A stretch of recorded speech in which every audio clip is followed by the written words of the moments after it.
How's everyone doing? Yeah, I can't believe we're in here and we're back at Comic-Con. I just want to say thank you all for coming out today. Yeah, let's just jump into this. Ladies and gentlemen, I would like to introduce our panelists. Up first, we have Louis Leterrier.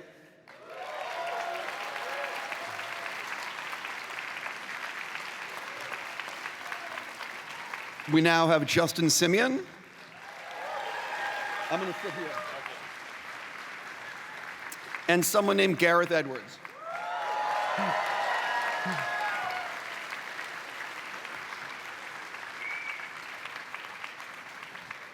I guess you're next to me. I know you. Right. It's written, please be aware that many members of our audience may be under 18 years of age. It's actually written right here. I am so sorry Justin. for what I'm about to say. Woo, okay. Just want to say that you guys know not to film the stuff we're going to put on the screens. We're going to be premiering some never-before-seen footage. And before we get into what we're about to do, I really want to give a huge thank you to Eddie for letting me do this panel. And a huge thank you to Saad and everyone at Disney for providing the exclusive footage that we're going to be running during this panel.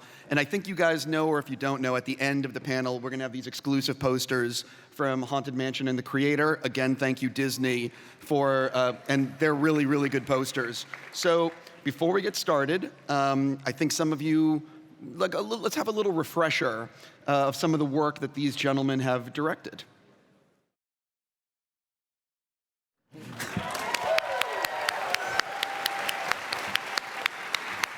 I'd like to give a huge thank you to my friend Jeff for cutting that sizzle. Thank you, Jeff. That was great. Well done, Jeff. Thanks, Jeff. Wherever you are. You're Jeff, right? No, I am definitely not Jeff. Jeff's in this audience. Oh, Jeff. Give it up for Jeff, y'all. Stand up, Jeff. Stand up. Right there. Yes, there, Jeff. There he is. Jeff. Just to point out, this is a very punk rock panel. I just want to say that otherwise, there's no way Disney and everyone would approve having Fast and Furious and Star Wars and everything else in the same clip, you know? So let's jump in. Gentlemen, you guys have done some exceptional work. If someone has never seen anything you've directed before, what is the first thing you'd like them watching and why? For all of you guys.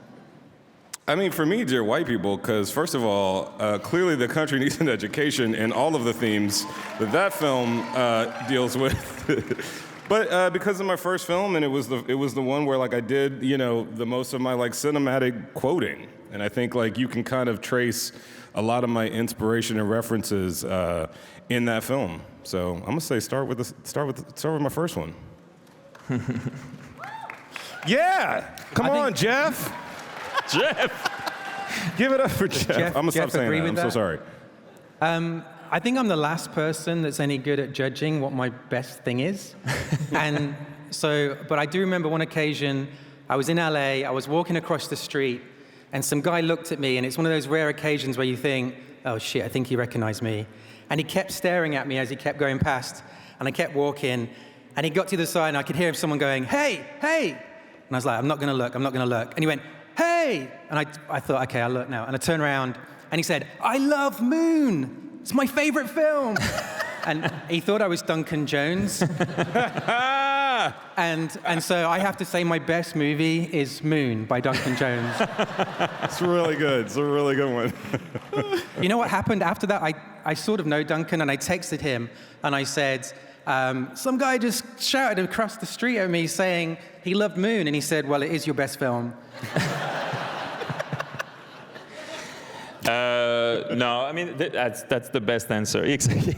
No, it's like, I mean, you know, I think I've done, I've done so many movies. It's very hard to pick. Every time I'm like, you love the movies. I don't know about you guys. I cannot watch my movies after I've done them, right? It's like, it's impossible. I've never seen, I turn them off. They're on TV. People don't believe that. They think you're being like humble, right? But I've never watched a film I've done after it's over, when it's finished. Oh, Never. And it's really hard for us to have people come to you and say, I love this. It's good when it's somebody else's movie, but like, I love this, because you don't know how to respond. You're like, thank you. I don't know where, you got so many mixed feelings. We'll talk about this today, but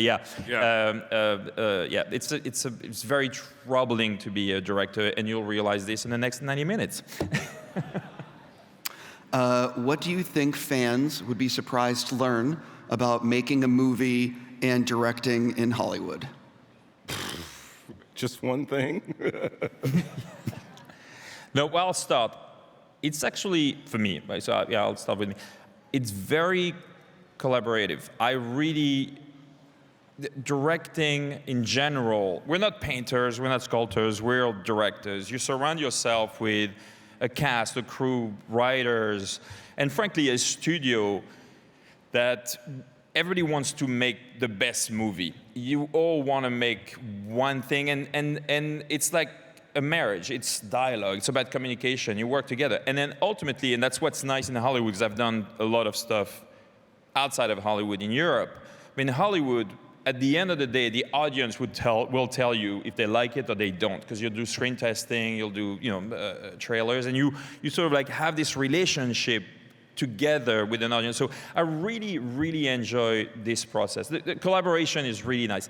And when it works, it works. When it doesn't work, when it breaks down, when the studio, and it will happen to each and every one of us, we will be hired because we pitch something, and 6 months into the process, they'll ask you to do the exact opposite for what you were hired. You said you should have hired the other person. No, we hired you, and we'll give you the opposite. That actually is communication breakdown, and that's the worst moment in a director's career. Yeah, I think for me, it's like how unplanned it is, because you are obviously a director. There's a lot of planning that has to go into it. But really, for me, where the metal meets the road is where the rubber meets the road. I'm sorry, y'all. I haven't slept in a while. Is really like when things go to crap. Let me read this sign, under 18. When things go to crap is really when you figure out what kind of a director you are, because as you said, like, even with the best laid plans, even when you execute those plans, you take that thing to a test screening and people are like, we really don't care. We do not, we see all of it, we don't care. It goes right over our heads. Or when you put a movie out in the world and audiences decide what it is, because that's actually that's when a movie actually comes to life, is when your intentions as a filmmaker and the experience of the audience kind of meet each other. So there's a lot of like kind of, you have to plan as much as you can, but kind of be open to spontaneity. One of my favorite books is this 2001 A Space Odyssey memoir about the relationship with, give it up for Stanley Kubrick, and Arthur C. Clarke. And you realize things like, oh, the reason the obelisk is the shape that it is because Stanley Kubrick wanted it to be a big glass pyramid, and that looked like crap when he built it. And so they just painted like a cigarette box, and that's why. And when you experience it, you're like, oh my God, what is the meaning of this object, and why is it that shape, and the way it's, and some of it's really intentional, and some of it's just like, yo, we have a cigarette box. Paint it black because the pyramid looks terrible, Yeah, I mean, I think when you start, before you get to do this, I always thought, like growing up wanting to be a director, if someone had said, here's a pie chart, I want you to fill it in with what your job will be, I would have drawn like 90% imagining shots, maybe talking to actors, but mainly like just conceiving the movie. And the reality is that's like 5% of it. Yeah. And 95% is like, imagine a queue of like 200 strangers, and you have to convince all 200 that idea, that shot, that concept is the right choice. And each one will like fight you for it. And you have to work your way through all of these people through the process of making a movie. And it's like just relentless in terms of defending your ideas and things like that. So it's 5% creative and like 95% political. Yeah, that's really real. And what people see on the other side is the 5% that you intended and whether or not that was successful. But it's like, listen, I'm lucky to get 3.7% of that 5% through to the final if you play all of those battles right. So I couldn't agree with that more. We all know about the projects you have made, but for all of you, do you have any projects that were really close to going and that ultimately fell apart? Yes. Would you like to share? Nope. Yeah, come on. I don't know what y'all talking about. I'm gonna share. You share. Go on then. There. What's yours? Disney is paying for me to be here right now, so I don't think I should talk about anything else. I have nothing to promote. I'm just like here. So yeah. Gareth? Yeah, totally, yeah. The thing is, you can't talk about it, that's the problem. I find that I tend to, well, I don't know about you, but when you go to a meeting about a film, you know within the first, there's basically two types of meetings. There's a meeting where they're genuinely interested, they really want to do this, and it's like, the room is like very welcoming and stuff. And then there's a meeting where they're like, oh God, we have to listen to this because it's rude not to. And you don't know what you're going to get until you get into the room. And within the first 20 seconds of talking, you realize that this is just a pretense. There's no way they're going to make this. And at that point, I wish I could just stop, and just put everything away and go, you know what, it's all cool. I feel like I've never really got a film like down the road properly. It's usually like straight away, it's not going to happen. Yeah. For me, it's usually like, you have a bunch of really great initial meetings, and the people that you're meeting with are like genuinely excited, and then their bosses come into the picture, and they're not so sure, or they were just in the shareholder meeting, or whatever goes on, above our pay grades, and somewhere in the middle it changes. Like when you were talking about how like, okay, the very thing we hired you to do, let's not do that. Do that. That's the opposite. That's pretty common, I gotta say. I'll tell you a couple of things where I was very close to. I don't care.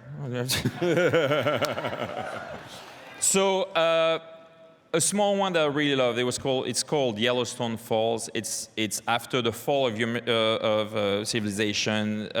Every human is a zombie, and it's when the zombies have nothing else to eat but animals, and they turn on the animals. And it's the story of a wolf pack. The alpha wolf gets killed, and it's the story of, it would have been the most complicated movie to direct, because it was real wolves. It was like a wolf mother and her 3 pups crossing Yellowstone, chased by a horde of zombies.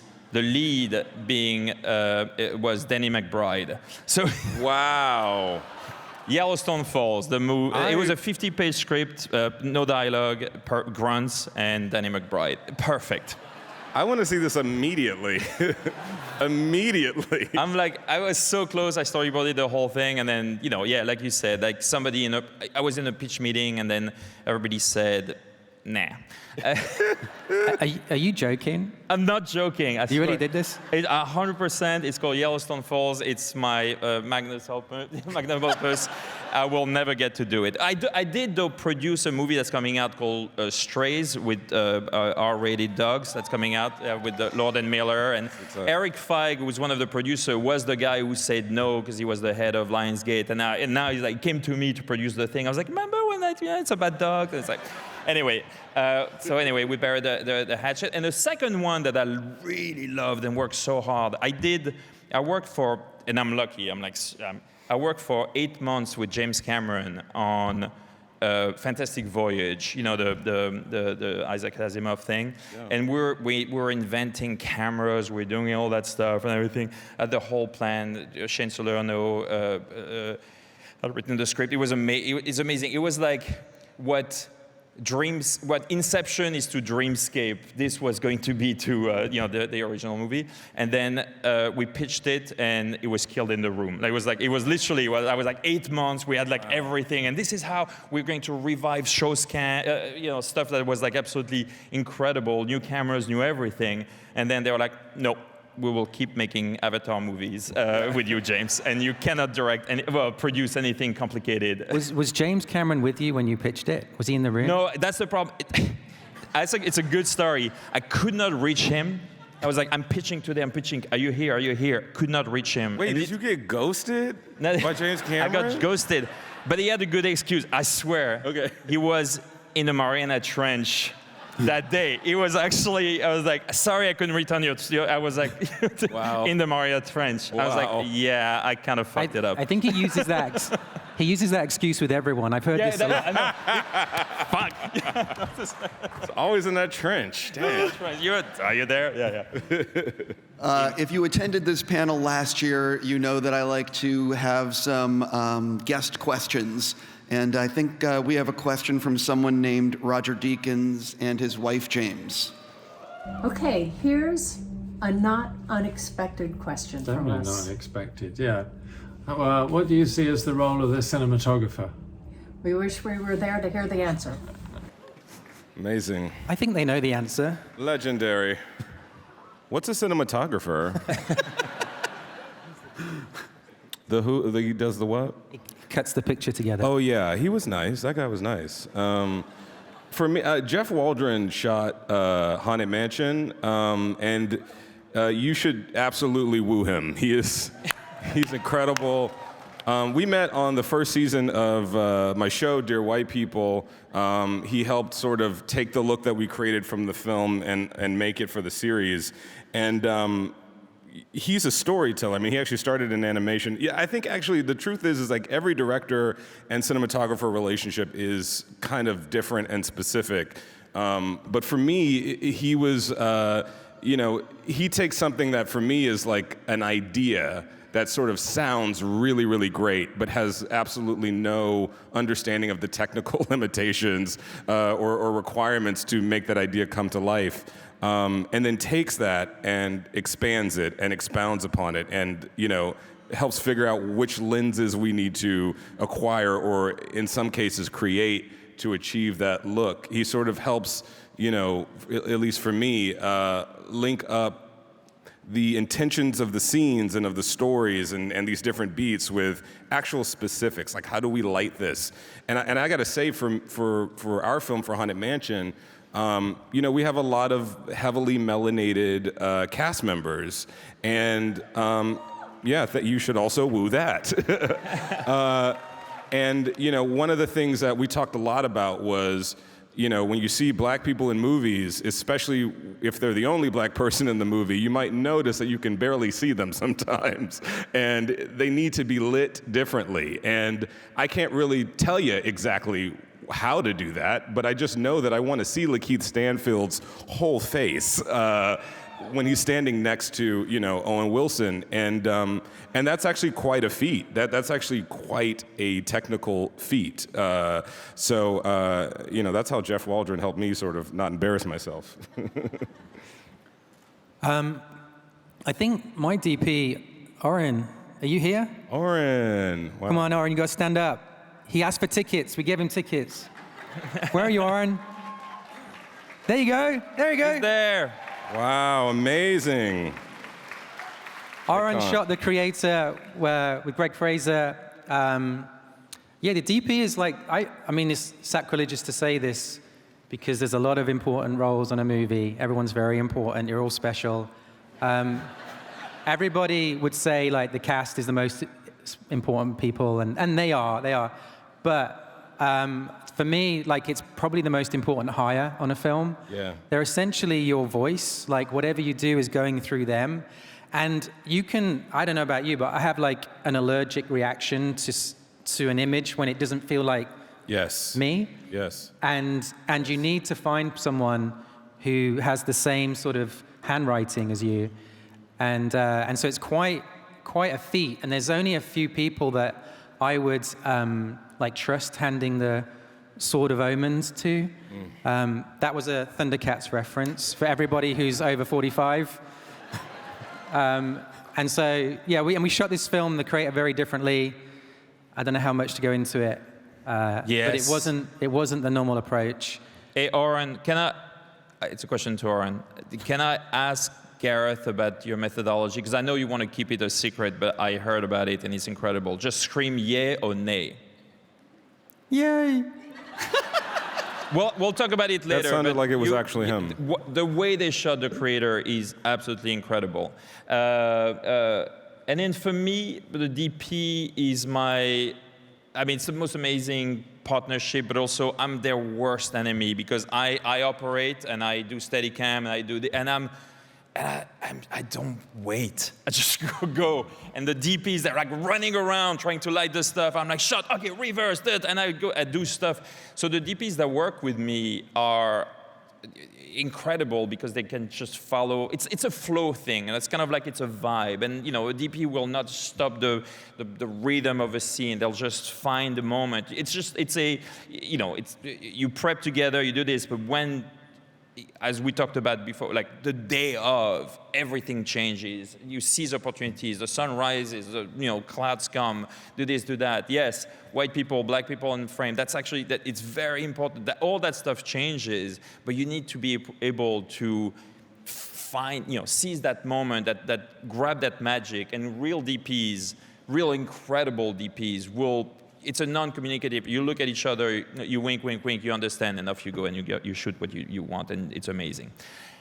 It's impossible as a filmmaker to focus on every important detail when you're on a set. So for me, it's so great to be able to kind of drill down to what's essential to tell the story and know that all those other details that are going to really, really matter, especially when I'm in the edit and cursing myself for not thinking about them. That's at least that's how my DPs work for me. It's like it's a beautiful relationship when it's good, and like you said, you have to communicate to all these hundreds of people your ideas over and over and over again. The DP is ideally someone you don't have to talk to anymore, or you do have to talk to them, but not as much. There is you hope by the time you're on set, there's a kind of just like symbiotic shared brain. Yep. If you could get the financing to make anything you want or take on any IP, what would you make and why? I want to make The Wiz so bad. Oh my God. The Wiz. I want to make it so bad. The Wiz is the first movie I ever saw. So by the time I saw The Wizard of Oz, I didn't understand why they had made a white version of The Wiz. I truly didn't get it. And so my understanding of film, I can't, it was a black-centric universe with Quincy Jones music. It's a really weird and disturbing movie to watch as an adult. But God, that's one I would love to do. Hey, here's the fun thing about movies. I don't have the rights to The Wiz. And the folks that do have another Wizard of Oz, pretty big one coming out. So, maybe once Wicked is in and out, and I'm about 20 years older, maybe then. I don't know. We'll see.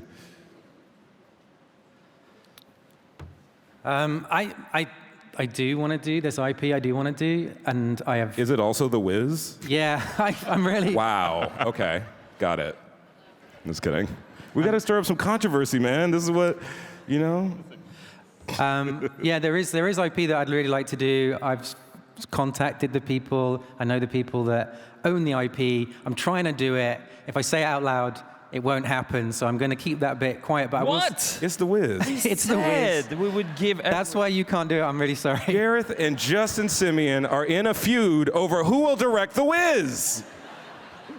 Louis? We can co-direct it. Huh? We can co-direct it. All right, I'll do the first one though. No,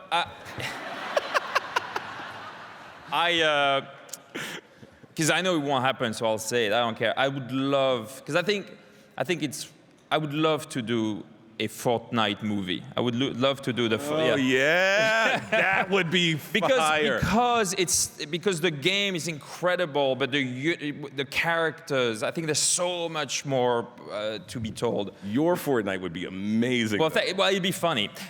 Yeah. Oh, I want that. No, but that's the thing. It'll be full of action and everything. I think that I'd love to do that. It's not a huge risk because I know it'll never happen. But you know what I would do actually, thinking about it, is I don't know if you know this, but when NASA goes to space, there's a very narrow bandwidth of video signal they can send back. Right. Yeah. So when they do the first manned mission to Mars, someone needs to have already cut the footage, put it together, and sort of present a film back to the people of Earth. And so I think they're going to put a filmmaker in that crew. Smart. And so I would highly recommend you get a filmmaker that knows science fiction, is available in the next... You know Tom Cruise is going to space to do a movie, right? You know?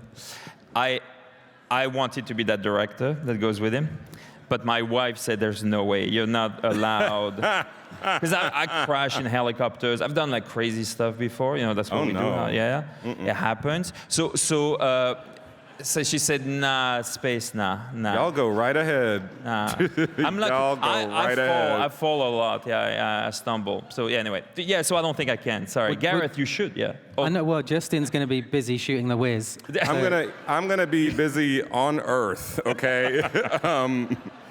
Absolutely not for me, but I can't wait to see it. Can't wait. I would totally go. I'm going to read this question. In this era of IP, it feels like the only thing studios feel safe making are sequels, spin-offs, or things based on IP people know. All three of you have made projects using well-known IP, but also made original films. How do you see the future landscape in Hollywood? Do you think the studios will focus more and more on IP? Is the future of original stories going to be pushed more to the indie scene? I mean, it's really simple maths, to be honest. Like, the way it works is they put films in the cinema. When lots of people go to see them, they make more of those films. When people don't, they make different films. And so the way this changes, if people want original filmmaking in cinema, is go support original filmmaking. Like, yes. Go see every Fast and Furious movie, and then First. finish the Fast and Furious franchise, and then you can go see the rest. Yep. But I agree. No, you're right, Gareth. I mean, ultimately, you know, yeah, Fast and Furious was not a franchise 25 years ago. It's like, you know, you need those original, you know, movies that change everything. Like I've picked up franchises, I've started franchises, and it's because, you know, it's really about the you know, the characters, the material, the themes. It's about everything. But we need to, you know, it's cyclical. You know, after all these movies are, these amazing franchises are done, there'll be new ones. Creator, Haunted Mansion. You know, like these are things that will become. I was like, when I first came to LA and all that stuff, after you make a little indie movie, I was like, I'm not going to do it. I'm just going to make my own films. I'm going to figure out the next one. There's no way on earth. You can't talk me into it. It's not going to happen. Do you want to do Godzilla? I was like, fuck. Of course you do. Sorry, shit. Same. Yeah, shit is better to say. Same thing happened I to me. think. And then after that, I was like, that's Shit is it. better to say Not than doing fuck. another. That's the end of it. Not doing another. No way. So that was it. Do you want to do Star Wars? I mean, but also, honestly, there's the two you just mentioned are a really beautiful blend of the two. You know, it's an original story in an existing framework, and I think both are important because let's not forget, Star Wars began as a weird puppet kids movie that like was opening in 2 theaters that nobody believed in, and it's because of that movie that we all live in a version of Hollywood where we come to like San Diego dressed as things to talk about cinema, because like it always starts. Look at you, look, Mandalorian is right in the front row. Right here. I know, that's not the Mandalorian. But Yeah, it's Mandalorian. Is it? Yeah. Come on, Mando. Come on, stand up. Mando out here in these streets, hot streets. But look, it's like you can't get there without the original. And I think you got to have a mix of both. And I really long for, you know, when starting a franchise is just as exciting. I do. Come on, Jeff. Give it up for Jeff. This is actually a serious question. One of the big things everyone is talking about right now is AI and the future of AI in Hollywood. What's that? One of the reasons SAG and the WGA are on strike is AI. How do you view AI and its place in Hollywood? Gareth? I was going to say, Justin, this is very appropriate for your film, The Haunted Mansion. Yes, because AI was, as we all know, invented in the 1800s, which are where the ghosts are all from. No, I mean, AI is extremely important. It's extremely scary, too. I think that really where the heat you're hearing from the actors and the writers and, frankly, the directors as well. You know, the DGA we were able to actually get AI in the language, which was a hard feat. And hopefully we can expand upon it, because it's a world in which, like, you kind of feel like the artist can get squeezed out.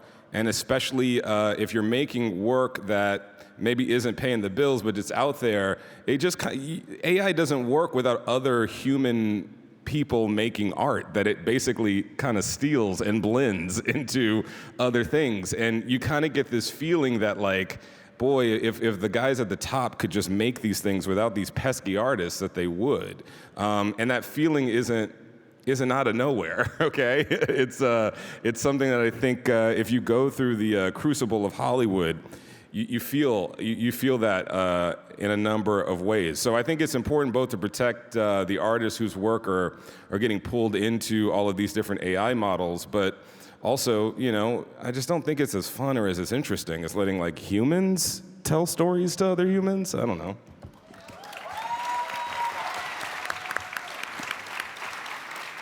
I mean, the first thing, we're all directors up here, I think we all agree with this, that the first thing we do want to make clear is we all stand with the writers and actors in getting a fair deal. We're contractually obliged to promote our movies. Yes, we were told to be here. Look, also we're all like, I don't know, you seem a little more extroverted, but I would much prefer to be at home. No shade to you guys. I would much rather be at home, looking at Rosario Dawson via YouTube. I'm just replacing a guy that couldn't be here to get a free ticket to the comic. So I'm just here. There's another question I'm going to read, I've heard a lot of people are going after the life rights of people so they can be used in movies. If someone came to you and said, between AI and deep fake technology, we can get Orson Welles, Marilyn Monroe, and whoever else you want in a movie, and it will look almost real. Would you want to direct something like that? And what are your feelings about this technology? Because this is being worked on right now and is something that will be in the future. Hell no. Personally.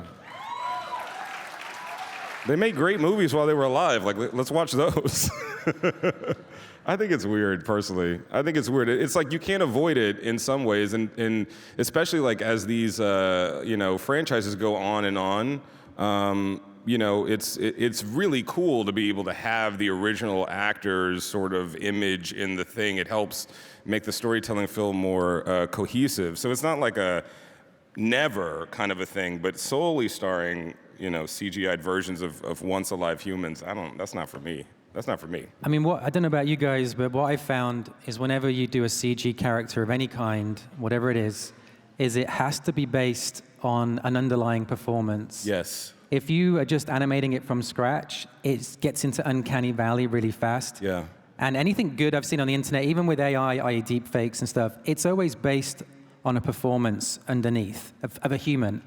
And I've not seen anything yet that looks good that is not that. And I found that when we were making like this film, there's characters in this movie that are AI, and there's one played by a great actor called Uma, who we turned into a robot. And with ILM, every time, and we never really did it, but if we strayed away by 1 pixel from what this guy did, it felt wrong. Wow. And so you just have to completely kind of, all you're doing really is just converting every little eye dart, every little fluctuation in the eyebrow straight into the, CG character. Otherwise, it's the best thing in the world that we're good at, is looking at another person's face and knowing if something's off, if they're lying or something's not quite right. Right. Like we've evolved to be like perfect at it, and you can't trick people. And so, who knows, it might happen. Like AI might get there at some point, but it's not there today. Yeah. I feel, I don't know how related this is, but I was posting on my Instagram this footage of Max Fleischer's Snow White. 1933, which has this incredible performance of this like ghost kind of character like singing this song, and it's Cab Calloway. This is like motion capture actually being invented, and because of that technology, you have this amazing performance that comes from one of the greatest black jazz artists of all time and continues to inform cinema, because you really don't get to the Disney Snow White without Max Fleischer inventing rotoscoping technology so that he can transfer the unique performance of Cab Calloway forever into film.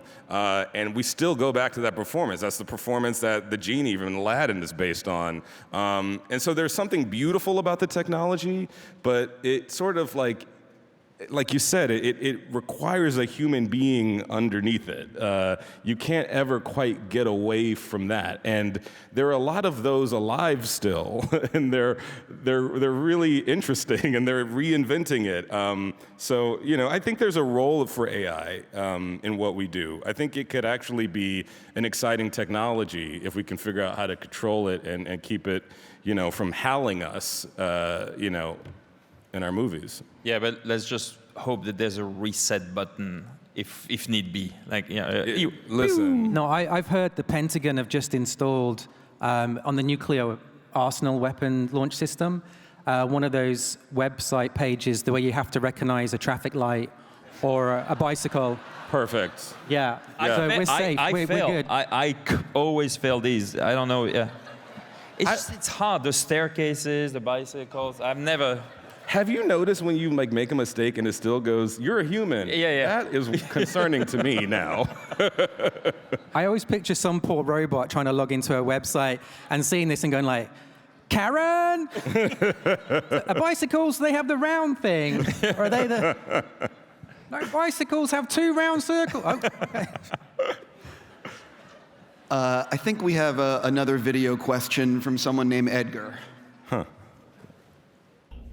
Hey there, SDCC. This is Edgar Wright speaking. It's been 10 years since I was last at Comic-Con, and I'd love a good excuse to come back. But way back in 2006, I was there with Nick Frost, and we were promoting Hot Fuzz, which we had just wrapped filming. And while we were there, on our PR team was one Justin Simien, who is on stage with you right now. And Justin really looked after me and Nick. I think he said to me in an email that one of his tasks was to find a jazz cigarette for me. That is absolutely not true. It was for Nick Frost. Anyway, that's not my question. My question to Justin and also to Louis and Gareth is two-part question. Now, when people say two-part question in the hall, it's always annoying, but I'm going to do it anyway. A two-part question. Number 1, what is the scariest Disney movie and why? Or scariest Disney scene? Number 2, what is the scariest kids film of all time? I would love your answers, and have a fantastic Comic-Con. Bye-bye. I don't know what a jazz cigarette is. I don't know what he's talking about at all. Scariest Disney movie. Return to Oz is a Disney movie, isn't it? That shit is scary as hell. If it's not, I'm gonna have to go with Pinocchio. Pinocchio scares the crap out of me. And scariest scene for sure. Wait. Scariest. Poltergeist. We were just talking about this. How is Poltergeist a PG movie?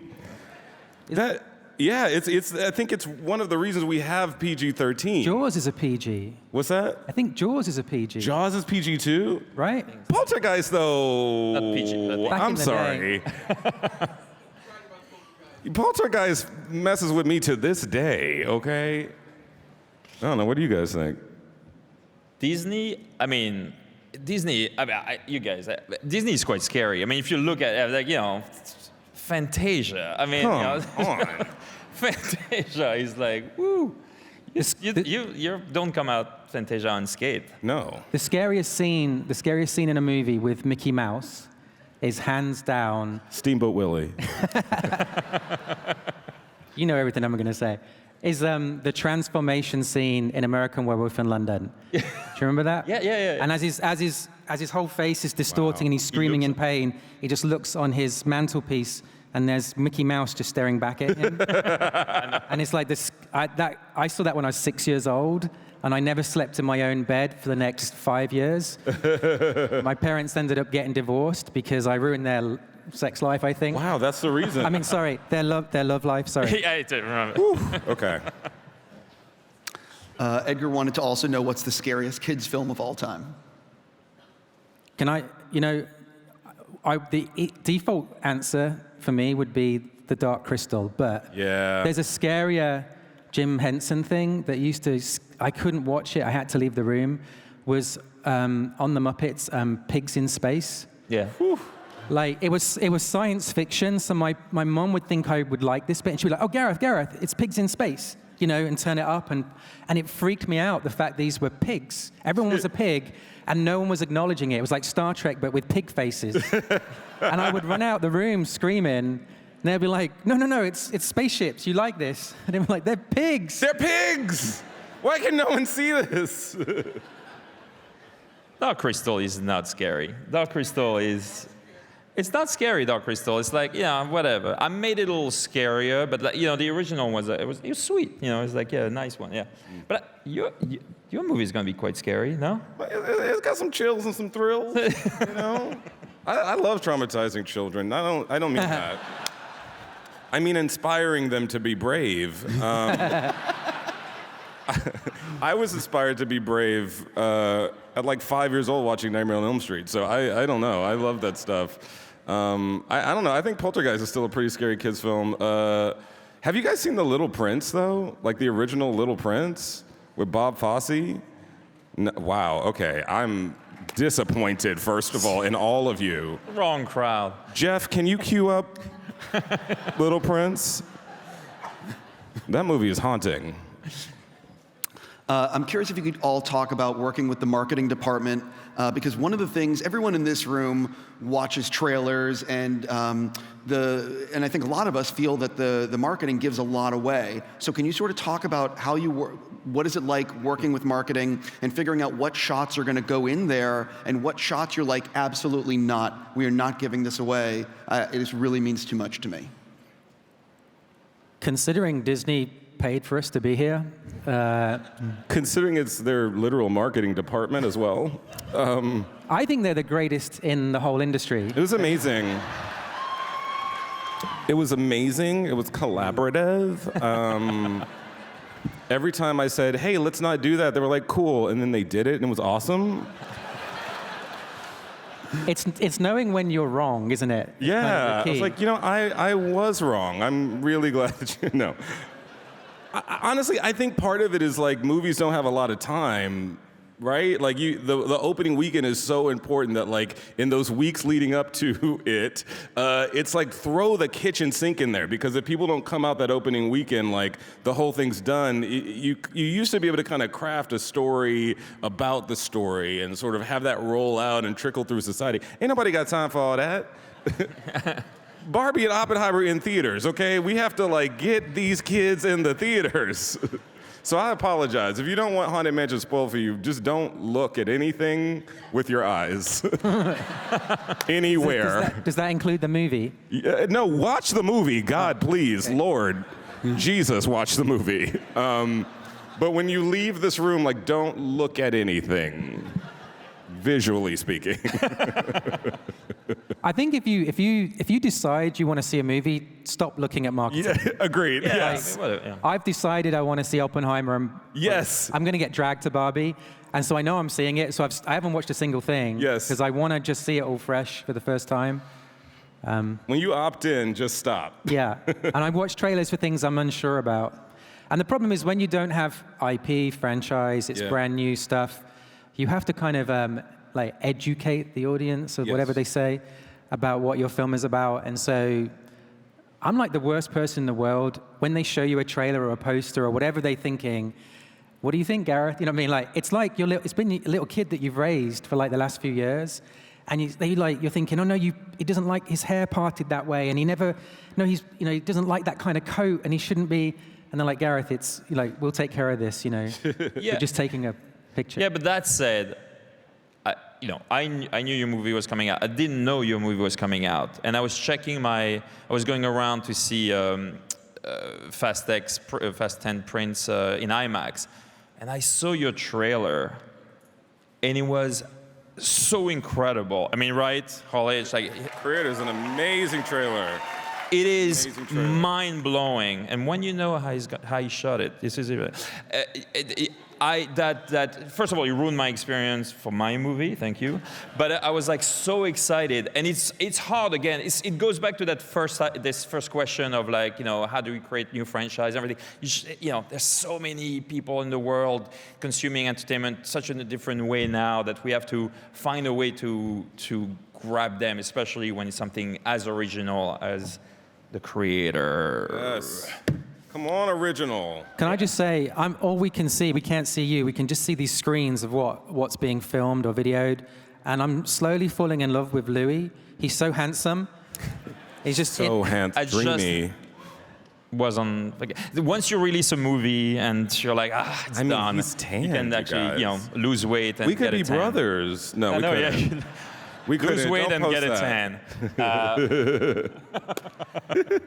tan. Technology is always changing behind the scenes, and I'm curious if you have seen anything, whether it be with CGI, with cameras, whatever it may be, that you're excited to use in the future, or if you've seen anything behind the scenes that is like on the cusp of coming out. Finally, we can talk about your movie. That's the moment I've been waiting for. How much do you want to say, Gareth? Well, obviously, there is lots of things, and I guess the thing you're talking about is, I don't know, technology, there's always been this promise with technology, with Moore's Law and all this sort of stuff, that the difference, for a long time, the difference between shooting on film, making a very expensive film, and what you might call the consumer or prosumer, like the stuff you can buy in the stores, is getting narrower and narrower, and that gap's getting, indistinguishable to some extent. We shot the creator on a new camera. It's a Sony camera. It's called an FX3. Pretty much the whole movie shot on this. It's a camera you can buy in Best Buy. Yeah. It looks like film. It's full frame, full IMAX resolution, and has filmic, really photographic quality to it. It can shoot in moonlight. I don't know if you remember this with cameras, but you basically remember film stocks, and you would get like a 100 ASA or ISO, and it would go up to 800 if it was dark. You might need an 800. Well, this does 12,800. Wow. So you can shoot in moonlight, and as a result, it meant that we didn't need big, massive lights. So we had these LED lights that are just really lightweight. They're kind of featherweight, and so like how people hold booms on a set. We had our gaffer, kind of best boy. Nancy was kind of holding a LED.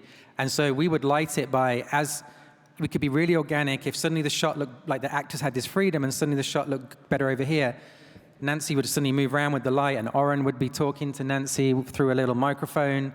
And we were just really fluid, organic. We'd shoot for 25 minutes at a time. And it was like a very liberating experience. And it looks like a much bigger film than it cost because of that reason. Because everything you see is on screen, hopefully. I mean, this is incredible. What you, Oren, Greg, Fraser, you guys have changed cinema forever. What's about to happen, what you're going to see at the end of our thing is going to change cinema forever. Meaning that the three of us here, it doesn't count. You guys can become filmmakers tomorrow. That means that it's amazing. So that really is tomorrow, not today. Tomorrow, not today. Not today, carry though. on After, watching the panel. August, second. Today, we need you all to open your phones to fandango.com today and buy these tickets. Then you can become...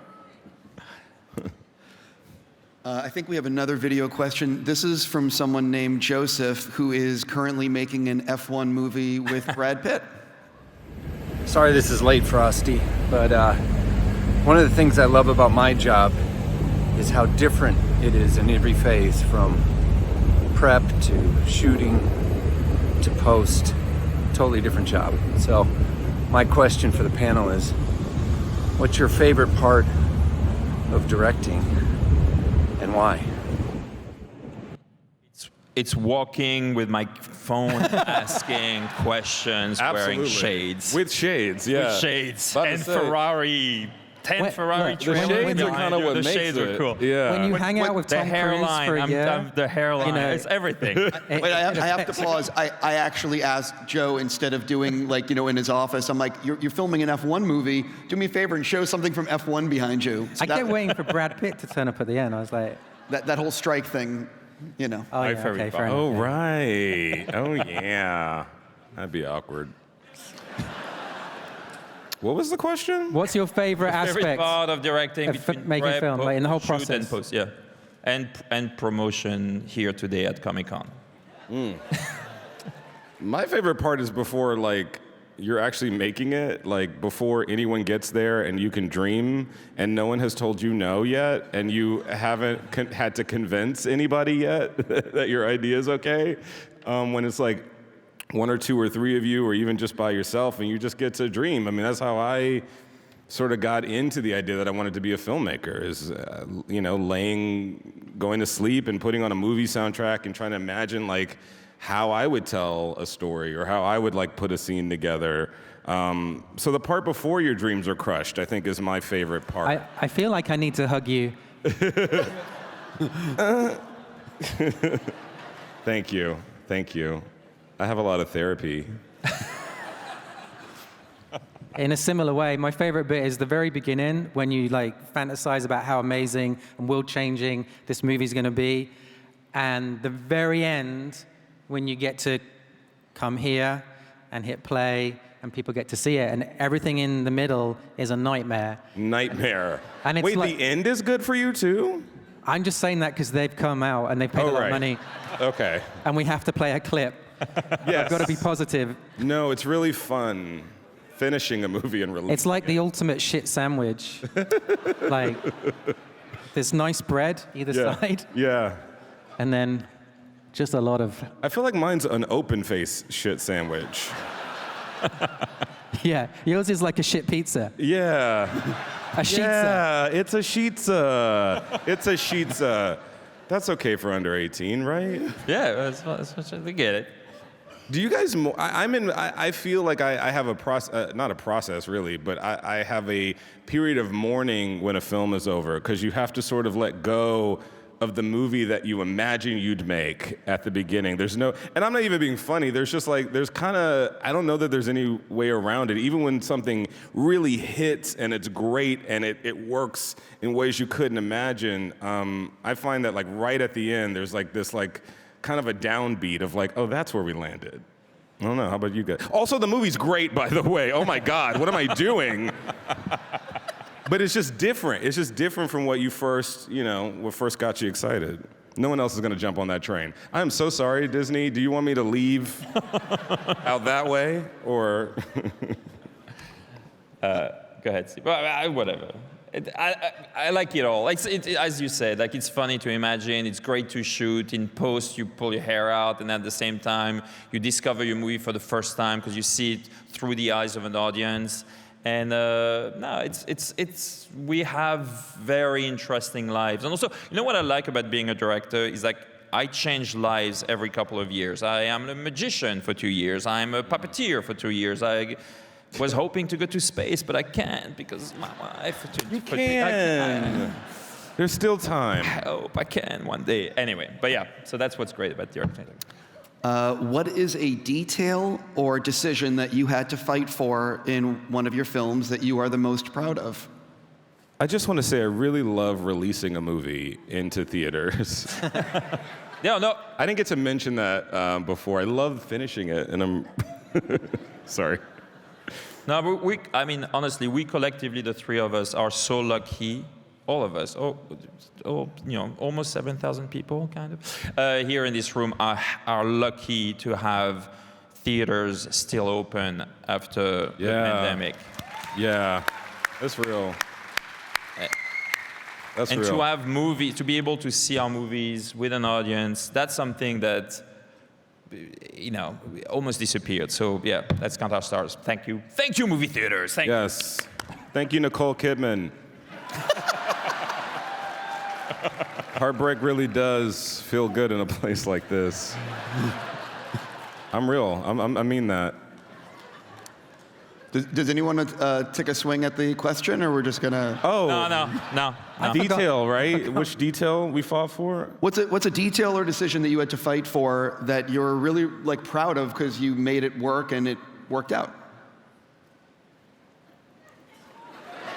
I'm very happy I cast Mark Ruffalo as Hulk in my Hulk, but then it wasn't cast as my Hulk, but then ended up being Hulk. You know, so That's a mind blow. That I was going to say something else.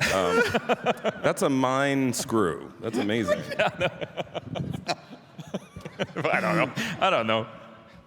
I would say they're on this movie because probably, and I didn't have to fight for it. That was the strange thing, is just being allowed to shoot.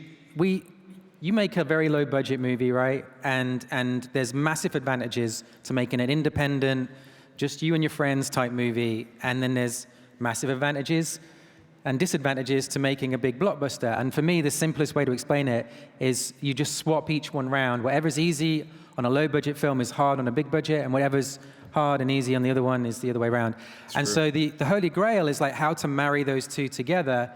And so on this movie, this was us trying even harder, like, come on, let's try and get this right. We shot like quite classically like a conventional film, but then at the end, for a month, they let me go off with just the main cast. There was about 5 or 6 of us, and we went to 5 different countries. We went to Nepal, we went to the top of the Himalayas, Wow. We went to Indonesia, Tokyo, we went to Cambodia, and just shot like a guerrilla, like low-budget film in a way, and had all this freedom, and then married that with all the like bigger scale stuff in the movie with ILM and everything in it. And hopefully when you watch it, you can't quite say, oh, that was that moment, that was that moment. And I feel like there's, like, want to push that further every time, but that was something that I thought they were going to fight the entire time. And they were always like, I was waiting at the last minute for them to say, and you can't go on that trip. Yeah. And they didn't, so that was good. I had to pay for the whole thing myself, but it came out my wage. But Well, you got the camera from Best Buy, so it's fine, right?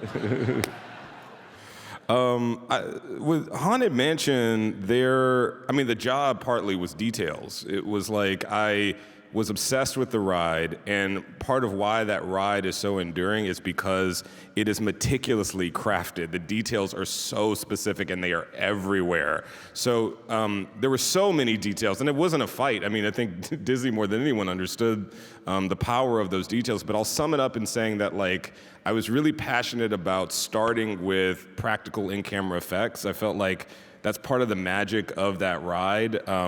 It is Pepper's ghost and literal smoke and mirrors, and we went out there, and I was like, guys, I want to build the mansion. I know that's a big ask, but I want to build these interiors, and I want to actually drag Tiffany Haddish in the chair, through this thing. I don't want everything to sort of be just play pretend and make believe, and that was really exciting that they let me do that.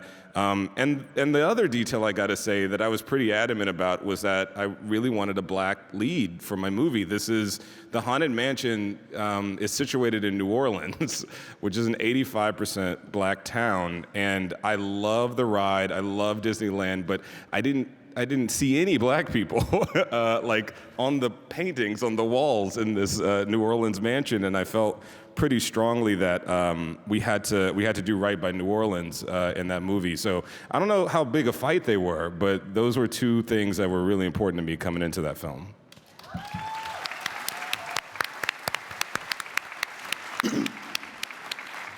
I was going to say, we have a question from Chad, and I think it's aimed at one of you. Uh-oh. To Louis, who wins the fight? Dom Toretto, Nobi, or Frank Martin? And how quickly does John Wick beat the winner? Yes, I know. It was all about John Wick. Yes, John Wick, Chad, it's all about John. I knew he would finish with the John Wick thing. I mean, that guy. That guy. But how quickly would John Wick beat them? Yes. It's just John Wick would throw an axe in Dom Toretto, kick Frank Martin in somewhere in his body where it hurts, and then, yeah, it's John Wick. Yeah. What would you say is an important lesson that each of you have learned about this business that seems invaluable to you now, but that you might not have been able to receive or been open to hearing early on in your career? Patience, endurance. I remember in film school, they'd be like, 90% of you will never make it. And if you do, it'll take 20 years. And I used to hate that, and it was so true. It was so true. It takes so long to make a movie. It takes years, and God forbid you write it also. So I think sticking with it and kind of, even though literally the job is to be goal-oriented, to put that side of your brain kind of on pause for the extreme amount of time it takes to actually bring a movie to life. I guess the thing you learn, when you set out, you kind of go, oh, I want to make these amazing films, I want everyone to love them, and it's going to be amazing. And then suddenly you put them out into the world, and some people hate them. And they'll let you know, and it's a shock to start with. And I think one of the best bits of advice I got from on my first film is when we were talking about this sort of thing, that the producers said, Gareth, you can't make a 5-star movie. Like, you just can't. You've got two choices. You either make a 5 and a 1-star movie. Like, some people will love it, some people will hate it. Or you make a 3-star movie and everyone thinks it's okay. And he was like, that's your choice. And I've just ended up making 2-star movies, so I'm not sure how that fits in to that. Just realized it falls apart. I'll take a 4, geez. That's really good advice, though. I think it's my rule, my sort of one thing I realized, but that it applies to directing, but it applies in life too, which is like, never be the first one to speak. Like, listen. Listen to everyone. Listen to your producers, to your studio, to your cast, to your crew. The best ideas come from your PAs. Listen to everything, but never be the first one to speak. Although you have all the power as a director on set, just be a sponge, learn, get everything, and then it will help you in everything. It'll help you, creatively, and it'll also help you, with your contract. Never make the first offer. Let them come up, and then you'll say, no, I want more. I think we actually have another question from Chad. Oh my God. Hi guys. So someone puts a big briefcase full of money down on a table in front of you. They give you complete control. What movie from your childhood are you going to remake? I think we have one of their answers already. Is it? The Wiz, yeah, The Wiz. Y'all, I really want to make The Wiz. Can y'all help me with that? That Emerald City sequence, y'all ain't ready. Y'all are not ready for what I have planned. Do you have to give the big briefcase full of money back at the end? Right. Does it have to make a profit? Does some of that cover my living costs also? Do you have something? I feel like I've been given a big briefcase full of money, and I've gotten to do my favorite IP. Same thing. Wow. Same thing. Now, for you guys. Now, guys, the real question is, Chad, which movie from your childhood are you going to remake with that big briefcase of money they just put in front of your lap? That's the question, and you should ask him very soon. Wow, that was cryptic. Yeah. I know something. What do you know? Which one is it? I know things. See, what is not being said here is that Louis and Chad are good friends, so he clearly does know something that we do not. What? Is it The Wiz? It's The Wiz. The Wiz by Chad Helsky will be amazing. By the way, when I said I'd already been given body count. When I said I'd already been given a big briefcase full of money to make my favorite IP from when I was a kid, I meant The Wiz. It was in a meeting about a month ago. I'm sorry. No, it's okay. I love white remakes of The Wiz. Oh. He's on down the road. Can't wait. This is an individual question for Louis. I'd like to jump back in time. You directed The Incredible Hulk back in 2008. What people will not remember is the movie came out, I believe, like a month after Iron Man, before Marvel Studios was Marvel Studios. Yeah. And what do you actually remember about making that movie? And at the time, did you have any idea, or could you feel what was about to happen with this? No, well, it's a quick question. It's funny, that was my first Comic-Con. It was like in 2006, 7, something. It was just not here in room 25 by the bathroom. There's like 7, there's like 20 people in the room. It was Jon Favreau, myself, and then Edgar Wright, who was supposed to do Ant-Man, sitting down with Avi Arad. Kevin Feige was like, the exec to. He was not, he was just like almost like an assistant. It was incredible. We were like in the ex-offices of Playboy magazine. I had to use sort of like pencils from Jon Favreau. I couldn't buy new pencils. I had to buy like chewed up pencils from Jon Favreau. It was incredible. It was like, the movies were financed by the fireman, fund or something. It was crazy. It was crazy. We were making small movies that we're so passionate about. It was so different. No one was figuring out. And then one day we all had the idea. I was like, maybe, what if I bring Tony Stark at the end of my movie? What if we ended up cutting that scene, but I put the Hulk. Bruce Banner goes in the Arctic in the beginning, tries to take himself out, strips his clothes, puts a gun in his mouth. I don't know why they had us cut this scene out of this movie, but it was really good, a great opener.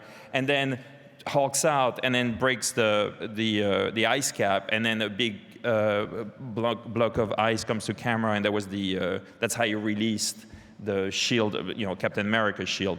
So all these ideas of like creating a joint universe, which was impossible then, we had, and we're like, yeah, we'll just make these 2 movies, and then we're lucky to do this. But it was great, and frankly, it's thanks to Comic-Con. Like it was my first time. I saw you guys. I saw the passion. We all realized that we had something. We had to give you guys the best we could. And then, it worked, and then, 30, whatever, 5, 7 movies later, Marvel is incredible, so. I'm actually going to do a part 2 with you because you just directed Fast X, and you joined the project when it was already going. You essentially joined like a train moving at 200 miles an hour. Were you apprehensive about getting on something that was, you were, I don't know how much control you were going to be able to have on the train because it was already on the tracks. Yeah. So talk a little bit about your decision, you know what I mean? Yeah, so Justin Lin, not Simien, was the director, left 3 days in, and I was called and I had to jump on board. But the good thing is that, yes, this movie, the great thing about Hollywood movies, when that happens, is that Hollywood movies really never have the third act figured out. So right? You always go in with, you have a release date, but you don't have a full script. So it was kind of interesting. They didn't really have a third act, so I came in and worked on that. But then as the third act was written, it had implications on the second and then obviously first act. So I sort of like was able to, it's still very much Justin's idea, but I was able to change it. Like, for example, the Jason Momoa character was completely,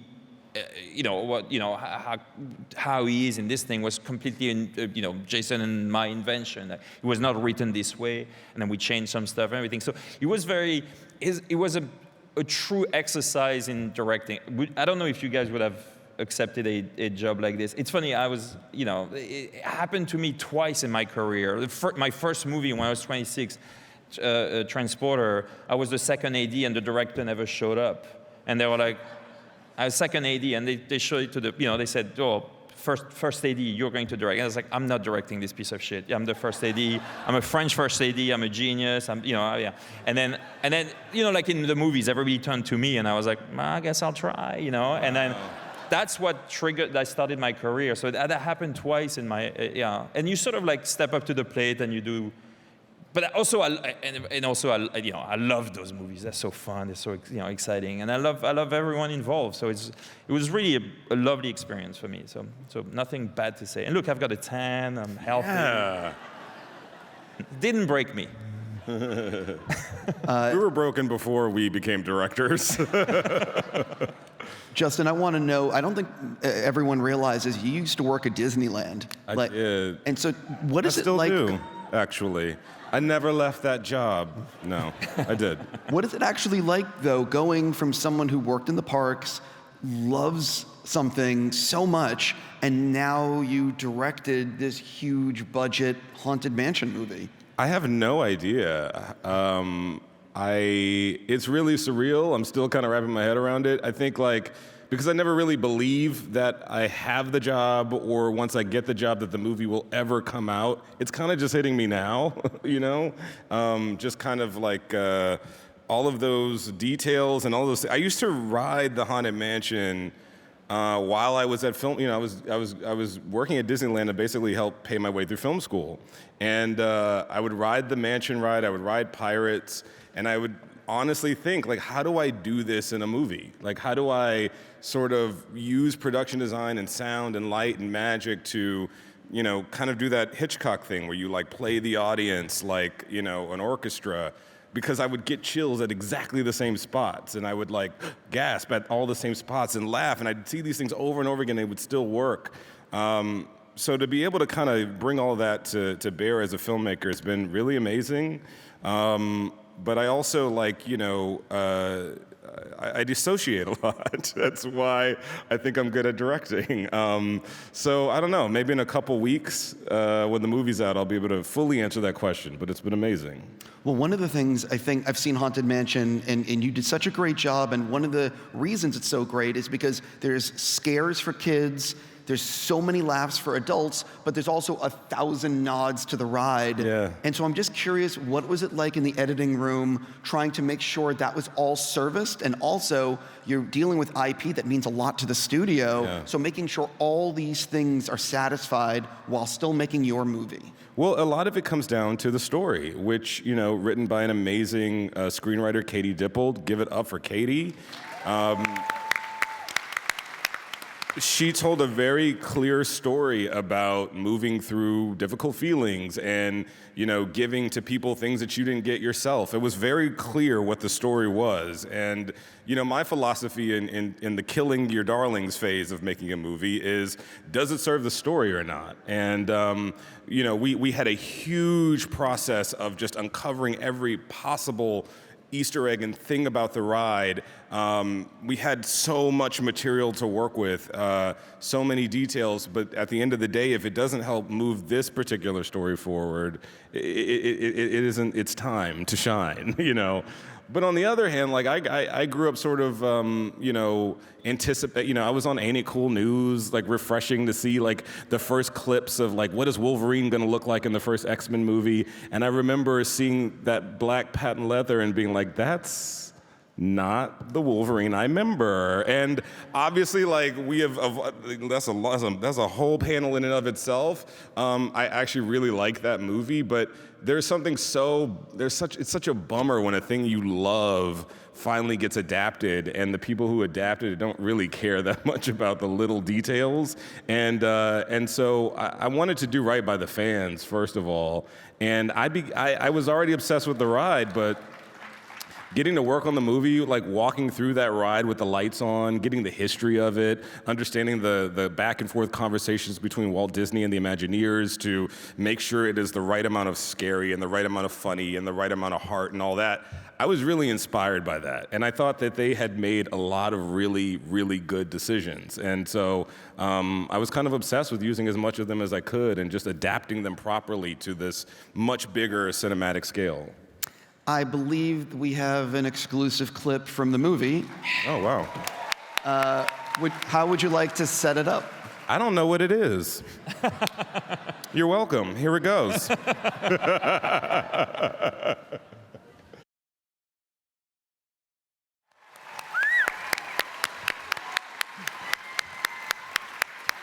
That was a real alligator, guys. Practical effects. I have to ask you, what was it? How much did you debate what that scene was going to be? Because that's one of the iconic moments of the ride. Well, it wasn't there. There was this big set piece that required, the characters to sort of struggle to get out of the house. And there was like a mention of the stretching room, but my feeling was like, that's where the sequence has to take place. And we have to figure out how to make the fact that the room stretches kind of like essential to the narrative and essential to how the characters are escaping. And that was just a lot of fun to do and to conceive. It was like the first time I really got to come up with some really bonkers, off the walls fucking stuff. And people were like, okay. That was the stuff, frickin' stuff. Y'all been saying all kind of stuff. No, that was a blast. That was a blast to make, and I felt like it was essential to put a set piece out of the stretching room, pretty central to the movie. Gareth, I have some questions for you. I heard when you were making Rogue One, you were always trying to have a certain director come to set. Can you sort of talk about this? Oh. So, oh God, you get lots of weird things happen to you when you make films that are really you can't believe is really true. One of them, I got invited to New Zealand to hang out for 2 weeks on the set of The Hobbit with Peter Jackson, and learned some very, very valuable stuff for advice for directing that I've kept with me. One of them was basically when you say cut on a movie. As you well know, everybody comes in and starts doing stuff. And you look at your watch, and by 5-10 minutes go by, and then you go for another take. And you waste about 50% of your day doing this. And Peter was like, basically, if you never say cut, no one can come in. And so do what's called a rolling take. And so I do that too. And so you shoot for like 25 minutes and never say cut. It's a very handy tip. But anyway, so this all happened. And then I was like, I've got to somehow repay this favor. I don't know how to do it. I've got nothing I can offer Peter Jackson. What can I do? And then start making this Star Wars film. And I was like, oh, Pete, making Star Wars, if you ever want to visit, if you want to come to the set, and my editor, Jay Bezolson, is Peter Jackson's editor, so we had that in common. I just couldn't get Peter to reply. He's very busy, he's doing stuff. And I was like, look, we're shooting this other thing next week. I couldn't get him to reply. And then it was the very end of filming. It was the last thing we ever did. And it was this scene in the corridor with Darth Vader. And it was like, Pete, woo! It was like, Pete, we're about to film Darth Vader in the next 30 minutes. And he was like, I'll be there in 15 minutes. And we were setting up the shots. And it was literally, it couldn't have been timed more perfectly. It was like the bit where the lights go down. And he was going to light up, and the lightsaber lights up, and he's illuminated in the background and stuff. And we had all the lights down, and as the lights came down, Peter Jackson kind of walks in. It's like, all right, Gareth, hey. What? He doesn't have a Cockney accent. I can't do a Kiwi accent. And he was like, all right, so what are you doing? What are you doing? And it was one of those great moments where you get to go, shh, just watch. And it was like, action. That's amazing. And I was kind of more excited because I didn't know what that moment was going to be for that film at that point. I was more excited, it's Peter Jackson. It's Peter Jackson. And everyone's like, it's Darth Vader. And I'm like, no, it's Peter Jackson. Wow, that's awesome. Amazing. That's incredible. So I want to actually ask about Creator. In this era of IP, how actually did you get this made? To be honest, it's very simple. New Regency deserve, I'm going to swear, a fucking medal for having the balls to make an original, big-scale, epic sci-fi movie.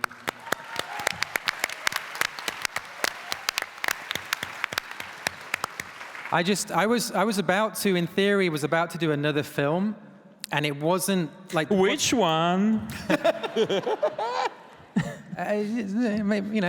Something from my childhood. There was another film I was supposed to, maybe going to be doing, and I'd been working on this idea for the creator for a couple of years, and I'd written a script, had all this concept art, all my friends who were concept artists, I got them to kind of work on it, and I loved it, and I was like, I really want to see this movie, and the momentum was pushing me towards this other film, and there was something about it where I was like, if I don't do this now, I'm never going to do it. And so Michael Schaefer, who's at New Regency, I texted him or something, and I was like, look, I've got this idea. I really want to pitch it to you, but I'm not telling anybody. My agents didn't know. Nobody knew. I kept it complete secret. And I just went into the office, and it was Yarif and Michael, who run New Regency. And I was like, look, I had nothing to lose. I was like, here you go. I explained the story. I showed them all this artwork. I talked them through the whole thing. And then they took the script, and they just called me later and went, we're really excited. We want to do it. Wow. And that was it. It was like that, one of those simple stories, really. And to be honest, I'm not understating this. If you go and look at how many original, like, big swing, massive movies are happening this year, it's really hard to find them. And this is getting more and more the case. And it worries me as someone who grew up with films where every movie, like every year, like the top 10 movies would all be original movies. And so I can't take any credit for it. It's all on them. They found a big briefcase full of cash and let us go do this crazy thing. So I know that we're about to show a really effing cool sequence from your movie. How would you like to set it up? Oh, God. You don't want me talking. You just want to hit play. But I'll say real fast, it's about AI. Half the world want AI banned. The other half embrace it, accept it as equals. There's a war going on between the West and Asia. There's this new development. The breakthrough is this weapon, advanced AI, whatever you want to call it. It's in the form of a child. And essentially, the clip you're going to see is John David's character trying to escape this AI village with the child whilst the Americans come. And that's probably all you need to know. Wait, hold on. I want to go in there. Oh, and the other thing to say is at the end, there's a little sizzle. You know what? I'm going to do the same because I really need to pee. So I'm going to go down there and pee as well. But what you also need to know is that they're all going to pee. They are not watching the movie. We drank loads of water. You're also there's a little sizzle at the end, a little short sizzle, and it's set to the music of Hans Zimmer and Steve Mazzaro. And so you're going to hear a new Hans Zimmer track for the first time ever from this new movie. Yeah. By the way, you guys, I know you want to go pee. I'm going to go pee. By the way, in the history of me attending Comic-Con, I've never seen panelists all leave to use the bathroom. They're all like, I'm out. This clip is, pardon my language, fucking awesome. Here we go.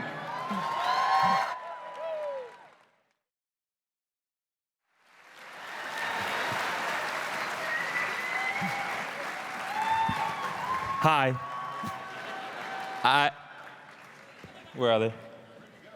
I mean, this is going to change everything, right? That looks amazing! It's amazing. Where did he go? Oh, there you are. Dude, that looks amazing. You were peeing in there with me. You only saw the last 10 seconds. But only for the first part. I was peeing myself in the audience.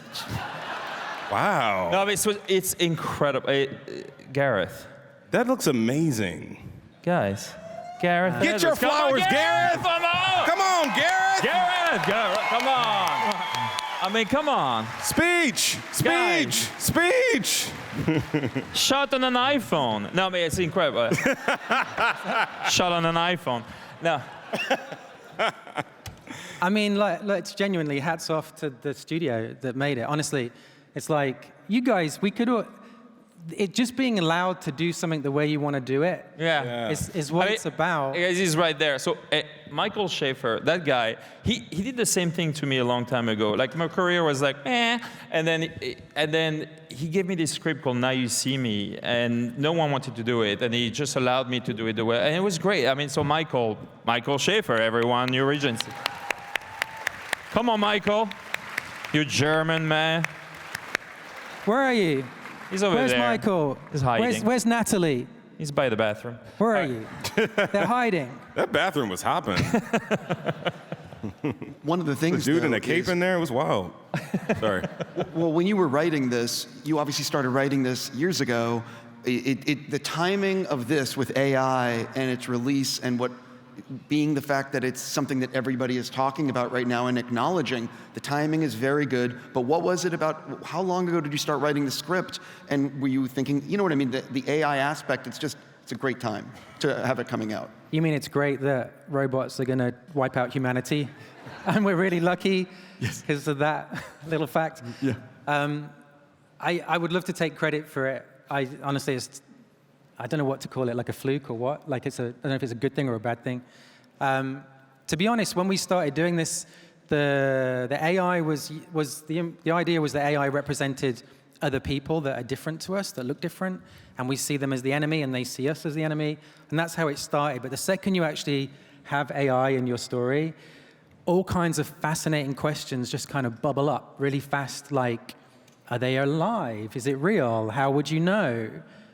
Does it matter? Like, what happens if you want to turn them off? What if they don't want to be turned off?